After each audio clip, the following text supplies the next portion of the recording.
This is a Mk2 Ford Focus ST, and this is a video that you need to watch before buying one of these cars. In this video, I'm going to tell you everything that you need to know before making a decision to put your money down to buy one of these cars. Even though they're unbelievable, they do come with a lot of their problems. But at the end of the day, this car is a 57 plate, so it's however many years old.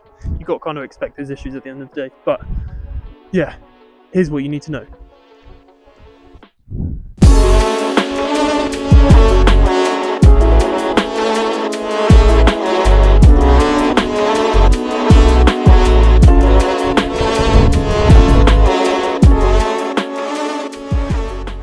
So, issue number one, this is a very common fault on these kind of cars. Basically, the bonnet release latch here, the only way you can open it is with the key. And basically, you put the key inside here, turn it, you're supposed to get a click one way and click the other way, and then it releases. And then basically the bonnet, you're able to open it. However, on this car, like with a lot of other Focuses, this one has failed. So the way basically you need to, or what the problem is inside the mechanism, there's two little plastic shoulders which have broken off, and basically that's preventing you from turning the key from opening it.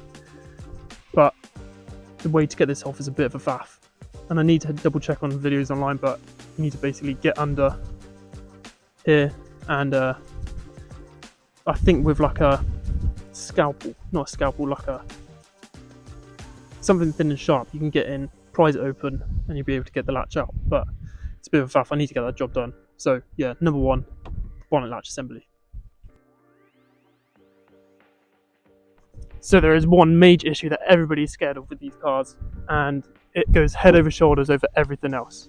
Basically, that is in here, cracked cylinder liners. So basically what happens is the cylinder bores are quite close together and they have an air channel, a cooling channel in between them. And basically over time, they flex, the block flexes, and heat cycle and pressure over time will eventually make them crack. So how do we spot this issue upon buying the car? So what you need to do is come over to your coolant over here. Basically, when you go to buy the car, make sure the seller has left it cold for you. You don't want it to be started up at all. And then you want to open this up. And basically, if you get so like when you open a Coke bottle and you get the fizz when you open it, if you get that there from your coolant, basically that's bad news for you. And when it does go, that's bad news for you, because you pretty much need a brand new engine. So there has been a lot of places saying that basically that this issue has been completely revised on the Mark 2.5, the facelifted version, but that is not true at all. Obviously there is reason to believe that that issue has gone away because Ford did revise the depth levels of the cooling channels, but yeah, don't believe it because it hasn't. It really hasn't. However, if you don't have any pressure in your coolant bottle, then basically what you want to do is have a sniff of it. In there, you don't want to have any scent of petrol, any fumes, or any other gases that you can smell from there, because obviously that will be bad as well. And then obviously the next thing to do is take off your oil cap and make sure there's no milky residue on. So the next thing you want to do is start it up from cold, and you want to have a look at the exhaust because you don't want any blue smoke, any excess steam or excess condensation. And then from there you want to go back round to the front of the car, leaving it running, and give it a listen to the engine. Basically you want to have a good listen to the engine, and you want to listen out for any whirring, any like whistling. Basically what I found when I had mine is I got a turkey kind of noise, which is, I know it sounds strange, but that's the only way I figured out that I had this problem. It made a turkey noise, and yeah, it turned out to be the diaphragm for the oil filter housing, which had gone, and in turn, leaving that running, it was pressurizing the engine, so I had to leave the car for about a week till I got it fixed. But yeah, that's the next issue, the diaphragm, the oil filter housing splitting. And another way to find this out basically is if you remove the dipstick and the sound stops, and that's your issue. The next thing you've probably worked out is the drive shafts. So the Focus ST is notorious for chewing its drive shafts, but absolutely eating them. The RS managed to escape this problem, but yeah, you've got to be careful on these STs because they chew through the drive shafts. Luckily, touch wood, I haven't had to have any issues with mine yet, but I probably should take a look at them. So the best way to spot if you have any drive shaft problems is when you take it out of a test drive, any cheap or nasty drive shafts that have been bought off eBay, or any drive shafts have issues, you will be rattled out of your.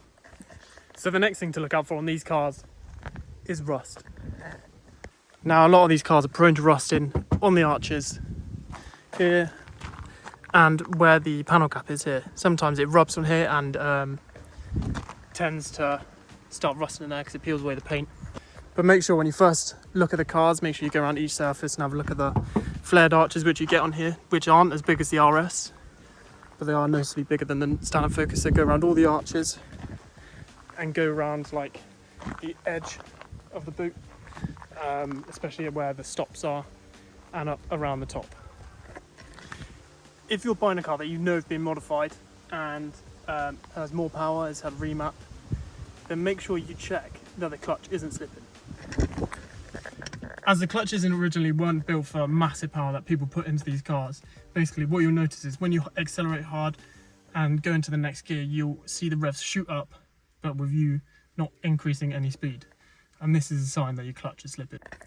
So when it comes to thinking about the serviceable items, such as brake pads, brake discs, cam belts, all that kind of stuff, oil changes, just general servicing, you need to think whether buying a cheaper car that's had someone who's a car enthusiast look after it and it's got higher mileage, but you know that all these parts have been done, or going for a more expensive car that's lower mileage but has a person that isn't really a car enthusiast, they've just bought a car because it's a car and they haven't had all these serviceable items done. So that's the thing to make sure you check a look at, is like the brake pads, have they been done?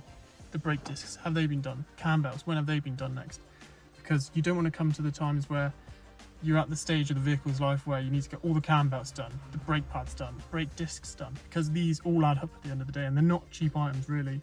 To get all your belts done, it's probably like 300-400 quid to get them all done.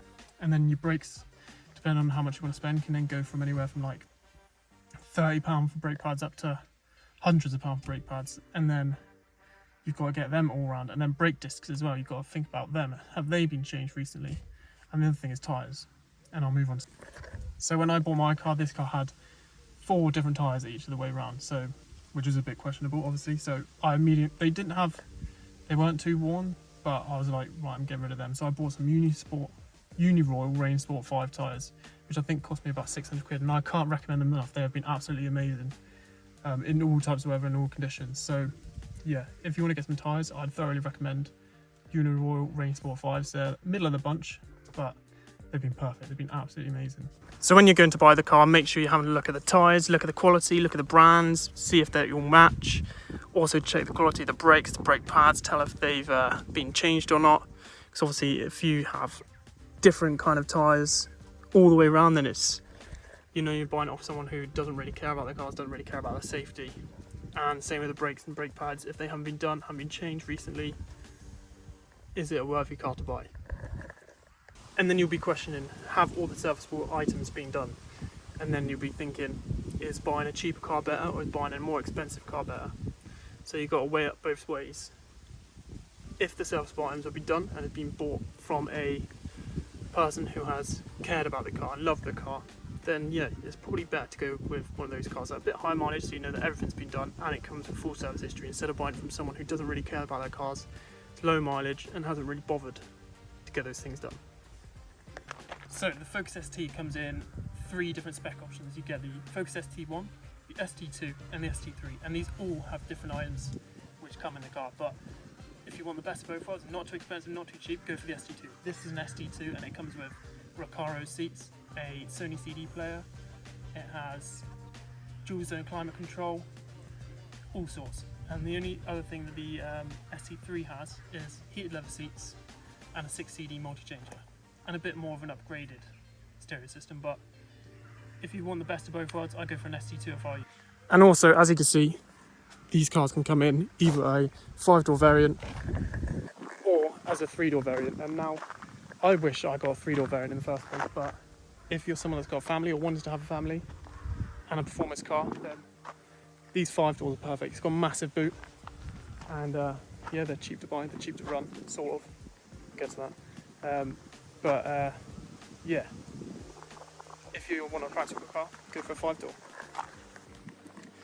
Now, moving on to fuel. You've got to be careful on this. So when you buy one of these cars, don't expect the fuel economy to be good. On long journeys, yes, this car's actually alright on fuel. It does about 33 to 34 mpg on long journeys. However, if you're only taking it small, short journeys to and from work, to and from just general little drives really, I'm getting around 17 mpg, which isn't great at all.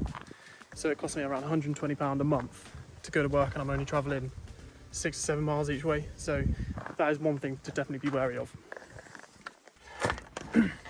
Another common thing to go wrong with these cars is having cracked seat bases. So basically, if you get excess squeaking or movement from the chairs, then you know your seat base is probably cracked. So if you start to see blue smoke coming out of the exhaust under acceleration, or when you let off the accelerator as well, when you're driving along, then this could be a bad point. So what this could mean is that your turbo oil seals are failing. And if you want your turbos to work, then you need to make sure that those turbo oil seals are intact. So when you take this car out for a test drive, when you stamp on the brakes, see if you can feel any wobbling in the steering or through the brake pedal, because if you do, that means you've got warped brake discs. And if you do that, it means you definitely need to get them changed. Another thing to look out for when buying one of these cars is the alternator going. Basically, what you need to listen out for is a whirring sound. I had it on the way back from work once, and all my ABS, my steering, and all my dials and everything turned off, and basically that meant that the alternator had gone. And if the alternator goes too, then it means it'll take the battery out as well.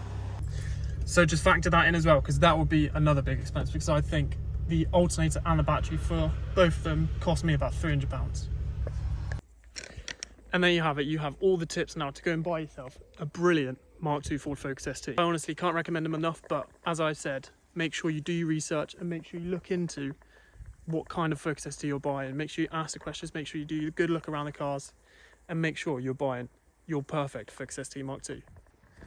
I've been Ollie, this is my Focus, this is Vokevvautomotiv. Give the video a like if you've liked it, and subscribe if you like it, and comment below what you want to see in the future, and I'll see you in the next video.